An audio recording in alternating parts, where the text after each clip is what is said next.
I need to make myself as astonishingly clear as possible as soon as I can. Gone Home is the single most moving first-person game I've ever played.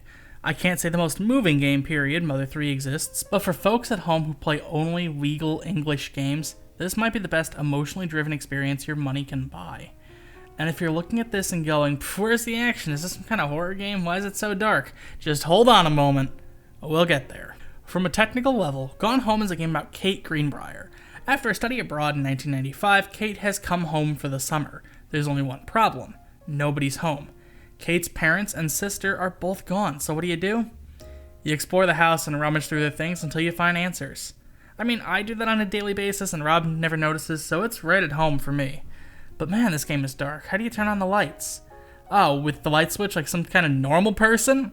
So this is the initial hook of Gone Home. All those little light switches actually work, and you can turn lamps on and off, you can fiddle with the TV, open every cabinet and drawer, and you get an achievement for pulling a Harry and Marvin, leaving every sink in the house running. You can pick up and look at like 80% of the handheld props in the game, including boxes of Hamburger Helper, packs of fish sticks, and bottles of Ken Levine's Thousand Island dressing in the cupboard. If you don't play games for their artistry and story, first off, you're a flippin' lunatic. You at least get a very in-depth look at the stuff in the house. And remember, it's 1995, and they've done a really good job at setting the tone. The CRTs, the TV guide clippings, and VHS tapes of old X-Files reruns. The not Super Nintendo. Oh, there are actually SNES games in the Switch port? I should have bought that one instead. Oh, jeez. You can even find a Pulp Fiction ticket stub and board games that are definitely trying to be Nightmare in a Dream phone. Wait, hold on. Is this the plot that is the pink plastic phone gonna kill me? The game is initially set up as almost a sort of horror game. Your younger sister Sam is gone. You'll meet up someday.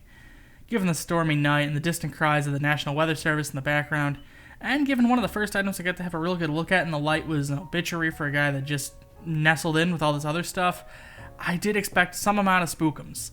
And pretty much a week after launch, it was spoiled to me that the game ends with it just being, everyone's okay, they're just not home yet. You beat them to it. This isn't the plot you're here for. Heck, I know the game is just shy of 6 years old at the moment, but its most recent port was to iOS just before Christmas. If you want to avoid some spoilers as to the game's actual plot, skip ahead some.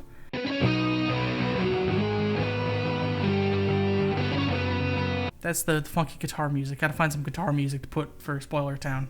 So as you explore Gone Home, you find a slip of paper that clues you into a secret passageway, and along the way you pick up some of Sam's old stuff. What had happened is that the Greenbrier family has just moved into the former home of Oscar Mason. He's your father's uncle. But with that comes moving to a new school for your sister Sam. She finds a friend in Lonnie DeSoto. They bond over grunge and Street Fighter and trying to resurrect the ghost of Oscar and making out. So Sam starts spending time with Lonnie and begins to realize that she's in love with the rebel, and their whirlwind teenage lesbian romance, safe to say, it doesn't fly in 1995 conservative Oregon. The higher-ups at school are upset that she assisted in vandalism and handing out pro-feminism magazines, and her parents are in denial that their daughter could be dating another lass. On top of all this, Lonnie is a member of the Junior Reserve Officers Training Corps, and after graduating high school will be getting deployed. Lonnie's band holds one last concert and she dedicates the last song to Sam and then packs up to be deployed, only to change her mind, rush off in a hurry, and call Sam via a payphone to tell her that she can't do it. She's in Salem, Oregon, and her last words to Sam at the very end of the call are, "Come find me." Sam packs up her things and drives off to start a new life in Oregon together with Lonnie, to a place where they can love each other. I hope they did. I really, really hope they did. Come on, I got more review to do. Gone Home is not a linear story, though. You can uncover these diary entries based on various pickups you investigate, and you'll pick them up in a somewhat linear order, but many of the in-between moments are scattered around, too. On top of that, there's so many other story beats you can follow that are not narrated. They're off the beaten path, and this is where I have gripes when people tell me that Gone Home didn't need to be a game. If Gone Home were to be a film, it would definitely have to focus on Kate trekking through the house and peeks into Sam's life in her new town, but that's like a third of the story here. Along the way, you pick up bits and pieces about your father, Terry, a novelist and conspiracy theorist hoping to live up to his father Richard's legacy and failing, having become a home electronic critic for magazines instead. Investigate the life of Jan Greenbrier, the family's mother, and a wildlife conservationist who started having an affair with a coworker, and even Oscar Mason, the home's former owner, a soda jerk turned pharmacist turned recluse who died under mysterious circumstances.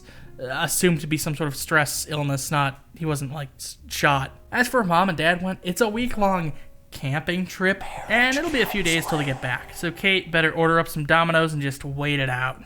You can even discover why the house has all these secret passages in the first place. It's because it was used for bootlegging in the Prohibition era.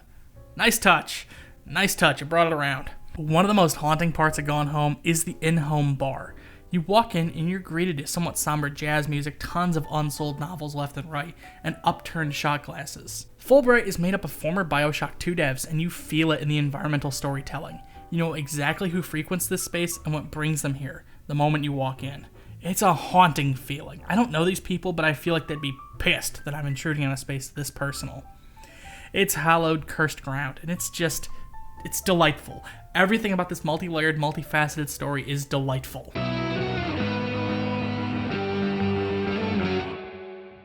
Gone Home is an absolutely charming time capsule of the 90s. The multifaceted story about the types of troubles parents were facing in the 90s with their kids and themselves, to the dozens and dozens of reminders of what once was. The video closets, the fighting game cheat sheets, the TV guides, and the niche independent zines. Even with little real nostalgia for the era, being born in 1997 myself, the fringes of this culture still live on, and to see them immortalized in this way is just positively endearing. Gone Home is a game you play for the artistry of the craft and the story it tells. Please, even if you don't like story-driven games, just let yourself get lost in this world Gone Home creates. It's an hour long, and it's one of the most emotionally fulfilling hours I've ever had in so long. I can't recommend Gone Home enough. And if you're worried about the cost, no sweat, your money goes to help make more art, and you could, invite other people to experience Gone Home once you're done with the game. It's such a tightly defined world with great implied characterization, and there's just so much to touch and look at. Play it. Play it. Just for the love of God, play it. I said it's on iOS. I haven't looked up a price. Hold on. We're going to find out how much the minimum you could spend on this game. $5! You can get Gone Home for $5. I'd say it's definitely worth $5. If you like this video and you'd like to see more, I'd recommend subscribing. Patreon and social media links are in the description.